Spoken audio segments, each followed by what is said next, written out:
Halo, Assalamualaikum. Oke, di video kali ini kita akan belajar tentang fungsi pada pemrograman bahasa C. Apakah kamu tahu fungsi di sebuah pemrograman?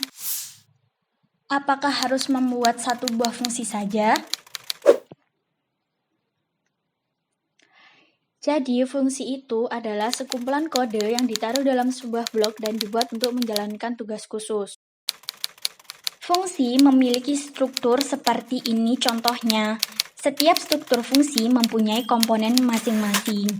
Nah, yang pertama, return type, function name, function parameter, opening bracket, return value, dan closing bracket. Setiap komponen memiliki fungsinya masing-masing.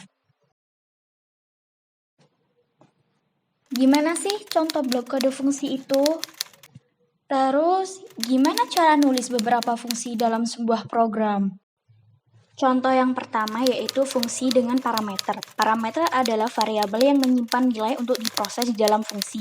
Dari contoh tersebut, parameternya berupa array dengan tipe data char. Contoh yang kedua yaitu fungsi yang mengembalikan nilai. Kita bisa menggunakan kata kunci return untuk mengembalikan nilai, seperti contoh tersebut. Contoh yang ketiga yaitu fungsi yang tidak mengembalikan nilai. Fungsi yang tidak mengembalikan nilai biasanya menggunakan tipe data void seperti contoh tersebut.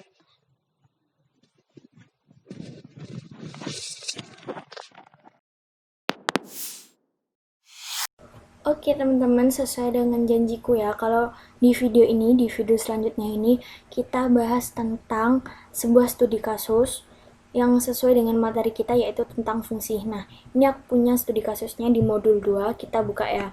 Ini lembar kerjanya di kegiatan 1, kita disuruh untuk membantu Ika yang sedang kebingungan dalam mengonversi detik ke menit, jam, dan hari. Ika ingin mengonversi sebanyak 3 kali, yaitu detik A, B, dan C.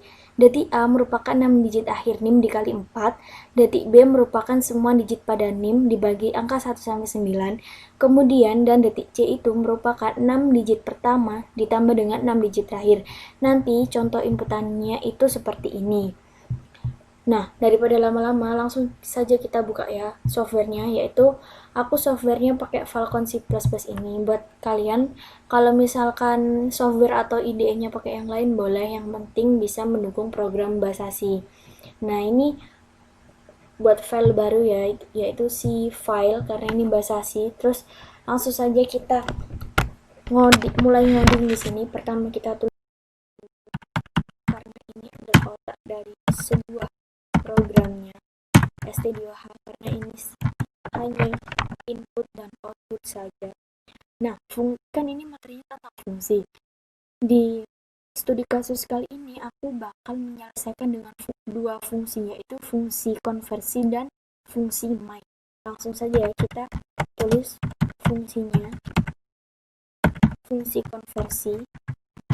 Terus ini kan pakai nim kan, ini nimnya pakai nimku aja ya, ini aku tulis pakai printf nimku dan ini nimku. Kemudian kita deklarasiin untuk menit, jam, dan hari pakai tipe data integer aja ya, biar lebih mudah. Terus ini kan menit, jam, dan harinya udah dideklarasikan kan. Terus untuk yang detik A, B, dan C yang udah sesuai dengan soal tadi, kita juga harus mendeklarasikannya. Kita deklarasikan dengan tipe data integer aja. Untuk detik A itu kan berarti ini aku udah hitung pakai kalkulator ya. Terus yang detik B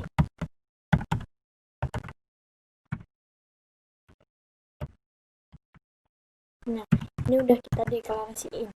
Sekarang kita tinggal buat rumusnya aja. Untuk rumusnya itu kan pasti semuanya sama, karena ini kan deklarasinya hanya ke detik. Jadi kita buat rumus, pertama kita buat rumus yang untuk detik A dulu. Satu hari itu kan ada 86.400 detik. Terus menit, 1 menit sama dengan ada dibagi 3600. Terus jam itu adalah 60. Nah, ini rumusnya itu untuk detik A, B, dan C itu semuanya sama. Nah, daripada lama-lama kita ngoding, ini di copy aja, kemudian di paste. Tapi ini kita ganti jadi B, ini juga diganti B. Nah, yang C juga gitu, langsung aja kita paste. Ini diganti C, diganti C, ini juga diganti C. Nah, udah selesai semua kan rumusnya, deklarasinya semua udah, rumusnya sekarang juga sudah. Sekarang kita cetak biar tampil di layarnya. Nanti kita pakai printf /n dot baris baru detik A sama dengan %d karena ini tipe data integer. Selain %d kalian juga bisa pakai %i.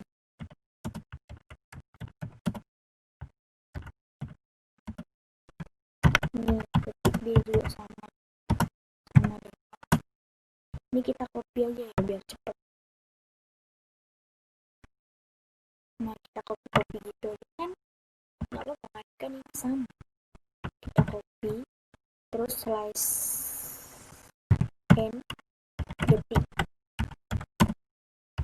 C sama dengan. Nah, sudah deh, dan jadi. Sekarang kita tinggal buat fungsi yang kedua, yaitu fungsi main. Fungsi yang sangat wajib di sebuah pemrograman. Tanpa fungsi main ini, program nggak akan bisa jalan. Nah, di dalam fungsi main ini, kita hanya menuliskan konversi saja. Di dalam fungsi main ini maksudnya itu kita hanya memanggil fungsi yang sebelumnya yang sudah kita buat. Jadi tinggal ketik konversi, nah udah muncul di sini. Gampang kan, tanpa harus menulis ini panjang sekali di dalam fungsi main. Nah, di sini return null itu maksudnya itu mempunyai nilai kembalian, karena ini kan pakai integer.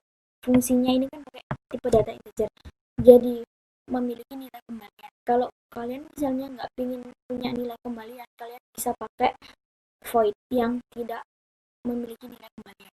Nah, sekarang kita coba run ya. Nah, seperti ini hasilnya. Ini udah berhasil.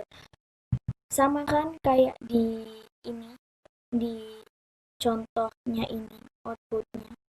Oh, ini ada contoh outputnya seperti ini. Nah, sama kan kayak punya aku. Nah, sama.